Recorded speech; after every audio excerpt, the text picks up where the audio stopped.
What are your concerns about what we heard? We're really concerned, disappointed and ashamed that a British government is going to rip up the Human Rights Act and introduce new laws that curb protest rights. We've got a census charter for the internet and also a new data bill that sets to make us the data harvesters of Europe on so many fronts where basic rights are concerned and rights that are important for our future as well with the dawn of new technology.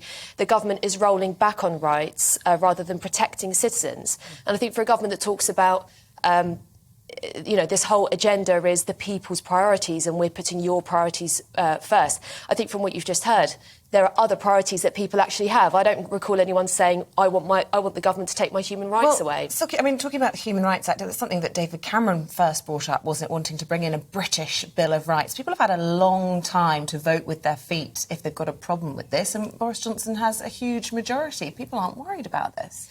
I think people are worried about it. There have been a lot of issues that people have been voting on over recent years. And unfortunately, this is one of the things where we've been lucky to live in a democracy. It's easy to become complacent about your rights. And I am concerned that people will start to get really worried about this when it's too late. So really we're relying on parliamentarians who know better, who know how important human rights are in this country, to reject the Bill of Rights, so-called Bill of Rights, which is basically tearing up the Human Rights Act, taking away very basic democratic freedoms that we have, the right to protest, the right to free speech, the right to privacy. But this new legislation won't get rid of it. It's not a case of scrapping all of that and then just putting something completely alien in place. Now, it's going to be tweaked, it's going to be slightly different, but it's not getting rid of the right to protest, for example, is it? We will still be able to protest.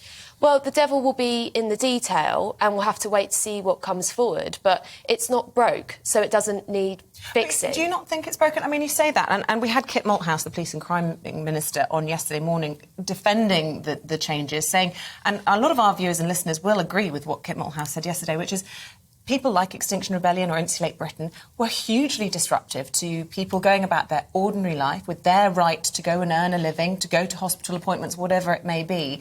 And they want to protect the right to protest. They want people to be out shouting and giving their opinions, but they want to make sure that life can't be disrupted in the same way, with people stopping power stations, being able to get fuel out when we've got a cost of living crisis. There's a little bit of sense behind it. Would you agree? The right to protest is absolutely precious in our country. It's not an unlimited right. So we do have lots of laws already that police can use, and why they don't always use them, frankly, I don't know, that can, for example, stop people from blocking roads and do all sorts of things to stop public disorder.